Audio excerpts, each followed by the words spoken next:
Today we're going to look at a RC inference question. If you would like to see the full question unredacted, go ahead and click the link in the description box and it'll take you to GMATClub. You can look at the whole passage. This passage is about social activist Marcus Garvey and African-American soldiers during the First World War. So when you're ready, come back here and we'll take a look at this inference question. So inference questions can be some of the most challenging reading comp question types. And the reason for this is because it's often not very obvious that it's an inference question.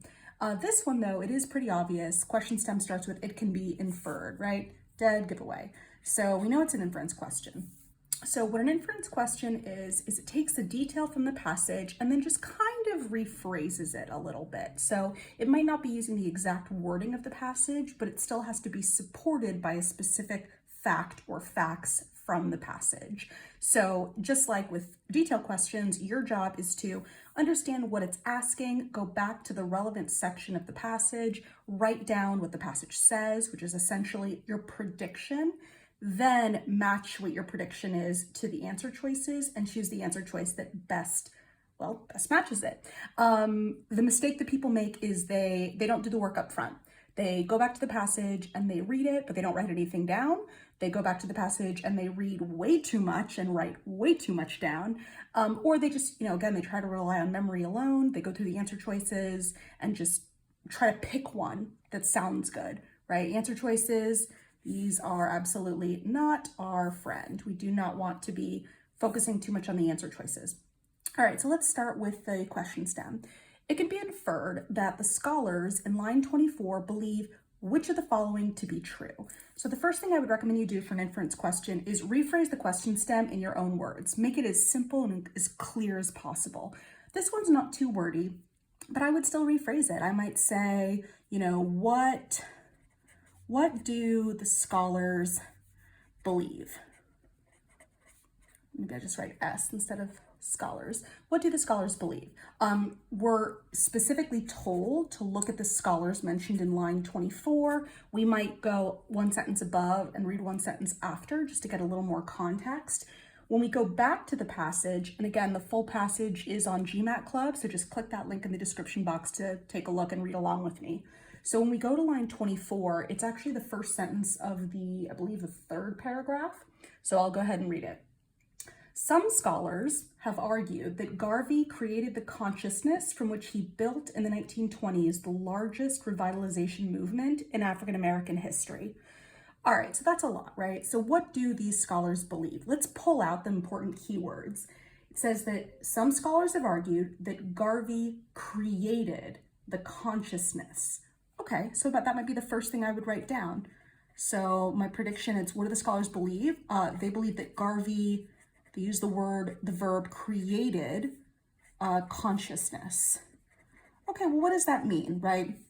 Consciousness, what's that? That's something that's in our brains. That is awareness, might be a good synonym. So how do you create consciousness? Well, you're not God, so, but what they mean in this context is spreading intellectual ideas, raising awareness. So Garvey basically informed people.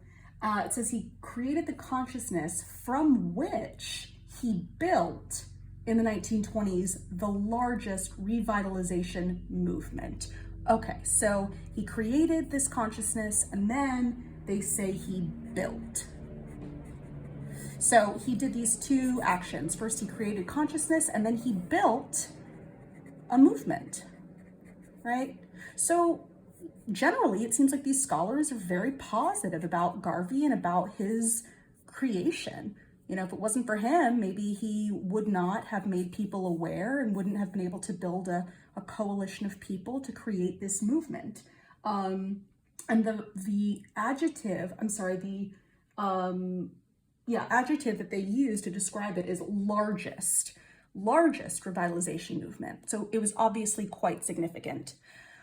All right, so now that we've got a prediction, we are looking for something very positive about Garvey and something that reflects the idea that he created consciousness and built a movement. Now we're ready to go to the answer choices. Let's take a look at A. Revitalization resulted from the political activism of returning African-American soldiers. Again, this could be true, but it's not specifically what the scholars are saying in line 24. B, Marcus Garvey had to change a number of prevailing attitudes in order for his mass movement to find a foothold, right? That's more in keeping, right? Garvey had to create a consciousness to build a movement. That's a lot closer. Maybe put a question mark on that. C says the prevailing sensibility of the African-American community provided the foundation of Marcus Garvey's political appeal. Again, it's great that they're mentioning Garvey, but the prevailing sensibility, right? That's kind of like the common sense, the status quo. But here, they're specifically saying that Garvey created consciousness, right? So he changed people's minds. He spurred people to action. He was an activist. So it wasn't that the prevailing sensibility provided his foundation. It's that Garvey created something. And so it's almost the opposite of prevailing sensibility. Let's take a look at D. Marcus Garvey hoped to revitalize consciousness of cultural and historical identity. So this is very tricky. We have the word consciousness, right?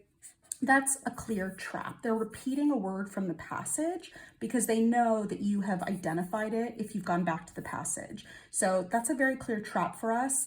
Because this isn't a detail question, we are not as, we're not really looking necessarily for a word that's being repeated. This would be more likely to be correct if this was a detail question, but because we noted at the beginning that it's an inference question, that almost certainly tells us that this is a trap. Also, it's not that he hoped to revitalize consciousness, it's that he created it, right? There's a difference between creating and revitalizing. So that's a distortion, but a pretty good trap answer choice. I mean, good job for them.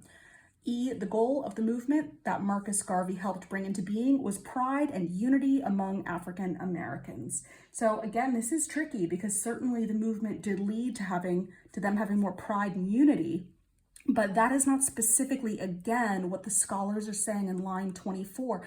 So this might be something, this might be kind of like A, where it's the sentiment is true, but this is not asking you about what is a general sentiment from the passage. Your job is always to answer the target question being posed. And here it's asking, what do the scholars say in line 24 specifically?